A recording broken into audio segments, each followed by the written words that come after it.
And I remember when I woke up that I was so upset that I woke up and President Reagan really didn't come to our school and I didn't really meet him. Hmm. So in my mind, he was very much like a grandfatherly figure. I was very close to my grandparents. I spent a lot of time with them growing up. There was a period where my mom and I lived with them when she was a single mom with me. And I saw President Reagan the same way, very much as this grandfatherly guy that, felt trustworthy to me and felt safe to me. And in those moments after the challenge, I remember him talking about them slipping the surly bonds of earth, Yeah. um, and going into the heavens. And it was a moment that the country really needed whoever their president was to step up in the way that he did. Yeah. Yeah. And this was the mission that had the teacher on it. That stuck out to me. I Mhm, wanted to be a teacher all my mhm, life, and mhm, ended up being a. That's what I do. I'm a science teacher now. So mhm, she was a science teacher as well. So that's always been an emotional. Matter of fact, when you write your deal in your annuals, your high school annuals, the moments that you remember and stuff. That's the one I put in mine. So mhm. Mm, um, it makes was sense. just one of those that sticks out to you forever, where you were at and how people reacted to it. That's for Mhm. sure. What's some other things we mentioned a few. What's some others that personally stick out to you about his presidency? Well, I do think the whole idea of Reaganomics, and there are people who love it or hate it, he was all about trying to slow down government spending, which both parties have been very guilty of over the years. I wonder what he would think about where we are right now. Oh my Um, but gosh, he, yeah, but he was about rolling back tax rates, personally yeah, as well, and the capital gains tax. yeah, He wanted to roll back regulations, and all those things are very controversial to some folks. I mean, they don't think it's the way to run the country. They don't think it's a good idea.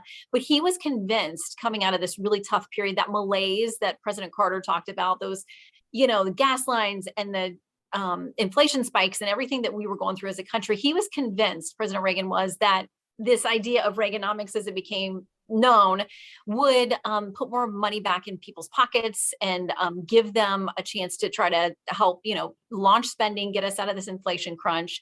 And I think about Art Laffer, who we have on Fox a lot. He's still around, this economist who, it's so interesting to hear him talk about his personal conversations and the philosophy that he had in talking with President Reagan about how they were going to try to make things better for the biggest chunk of the country that they could.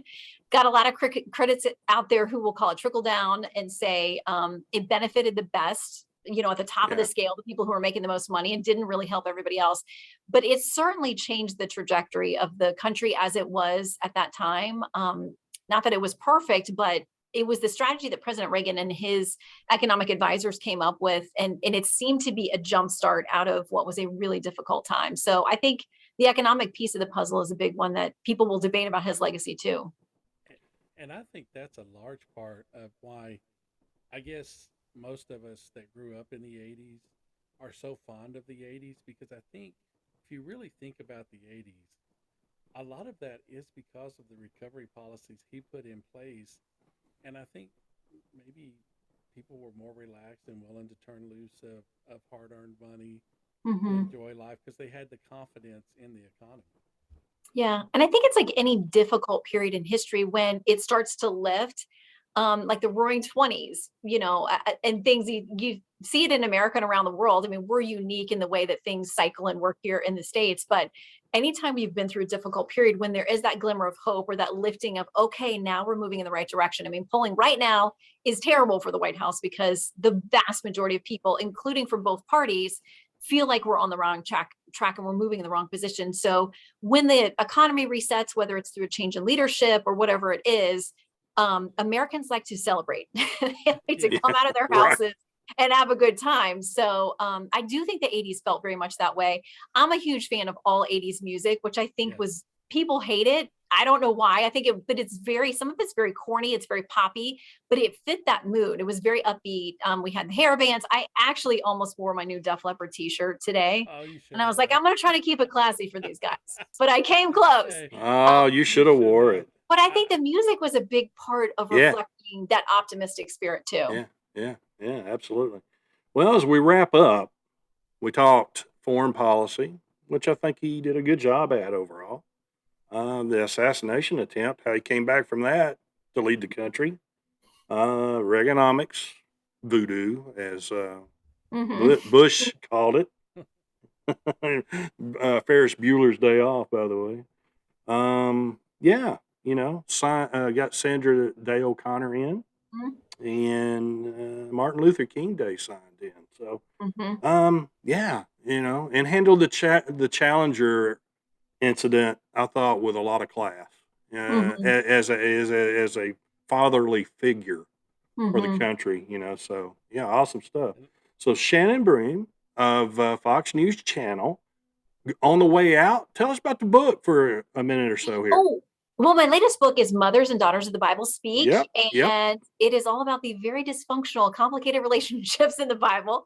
I think yeah, sometimes people don't realize they're the good ones and the faithful ones that help us that we can very much try to mirror. But there are a lot of messed up families. Like all of us have some tinge of that in sure, our lives and our sure, family. So I just find it encouraging that the stories use people yeah, who are on the right track, people who get off track, that God can still work through both kinds of stories. fantastic. We appreciate you so much for Yes. taking time with us. And let me The just say, best to you. Yeah, go ahead, DH. let me just On the say, way out. Shannon, I really appreciate everything you do and the work Yeah, that you put in to help get information out to the nation. Your job is very important and very without a underappreciated doubt. these days. So, Well, thank you so much. Yeah, It feels like yeah, a privilege and a blessing to get to do it every day. So I'm really yeah. grateful. I'm grateful I got to get with you guys. And by the way, if my husband saw all that Steelers gear, he would be super jealous. He's a big Steelers fan. hey, go There you go. Steelers. Go Steelers.